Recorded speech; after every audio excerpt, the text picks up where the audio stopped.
I started the Burn Children Recovery Foundation in 1989 after learning that 280,000 children were burned in America. It's a real thing, and you may not understand that burns may not be a big thing in your life, but if you don't see burn survivors in public, that's the problem. I didn't realize that a child being burned meant that they lost their fingers, or they lost their ears, or they lost their toes, or their entire body would basically be a big scar. And some kid will call them a monster. They're not a monster, they're just a kid that's been through a horrible experience. There's nothing wrong with them. They're still the same exact person on the inside. And they just want what every other kid wants, which is to be loved and accepted. Let me give you some insight of a burned child returning to society. He comes home from the hospital scarred. He feels kind of lost. It's gone. It's missing. And where do you go from there? You know, so they come home. They're talking about going to school.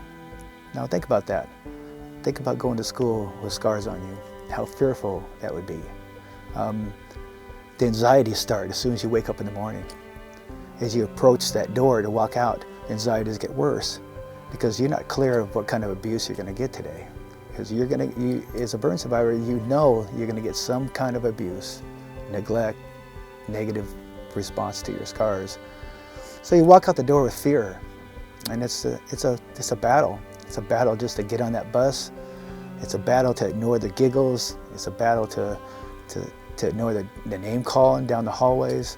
It's a battle, and it's something that you may not perceive of a burn survivor's struggles, but this is its struggles. And as soon as they come home and shut the door, they can go, because now they feel safe with their family. But you know what? Tomorrow morning they got to start again. It's not easy, because being bullied and being rejected from society is something that will hurt probably for the rest of their lives.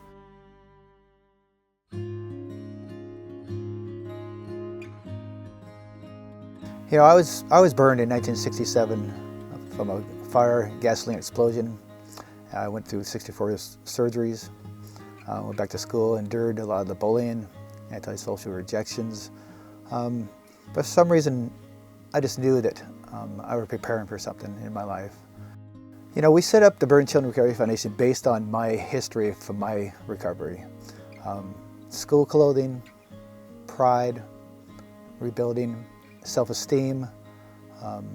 I wanted to go back and do activities outside the house, baseball, basketball. You know, it was difficult to try to recover from injuries. But the process of getting them back to school and staying in school and living a full life is really the job of the Burn Children Recovery Foundation. We're not just helping their burn child, we're helping the whole family. And I don't think very many people do that. They don't realize it's not just the burn child that's suffering, it's the whole family. The Burn Children Recovery Foundation means the world to us.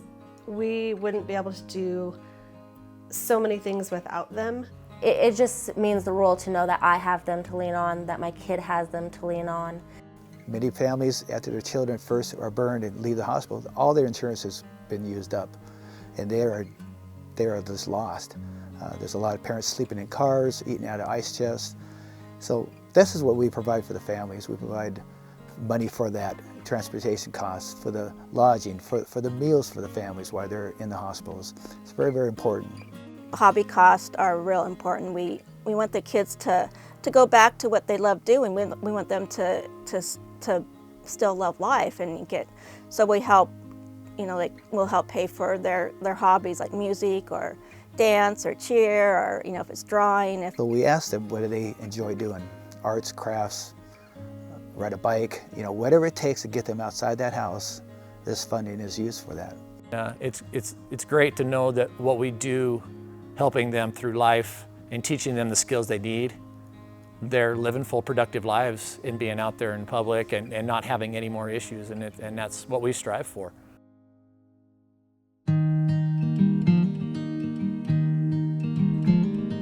You know, the Burn Children Recovery Foundation, once again, was started with a thought of a camp. But we realized that we had to be much more than a camp. The camp is all about bringing burn survivors together so they can feel part and not feel alone. Camp means everything. Camp means family.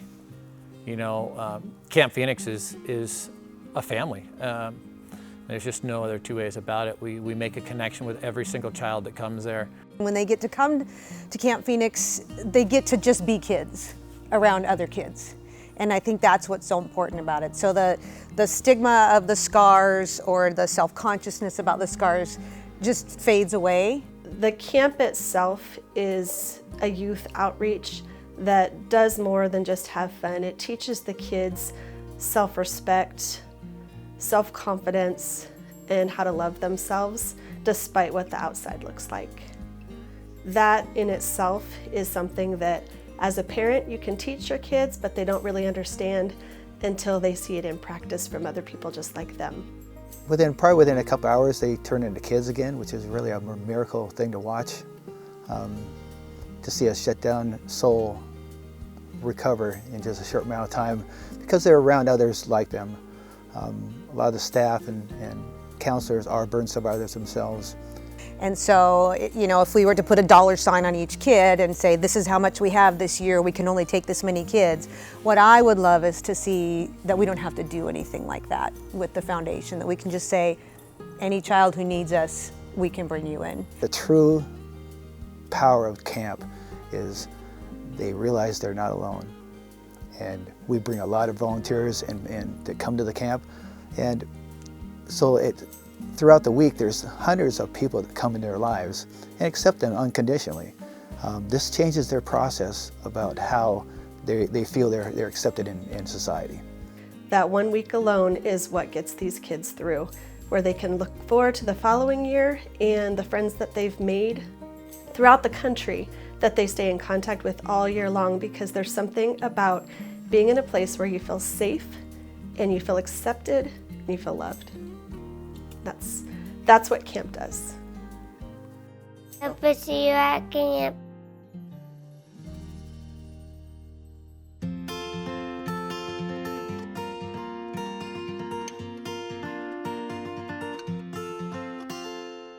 I don't care if you're a burn survivor or not. What you see in the mirror is not who you are. The person who you are is inside your body.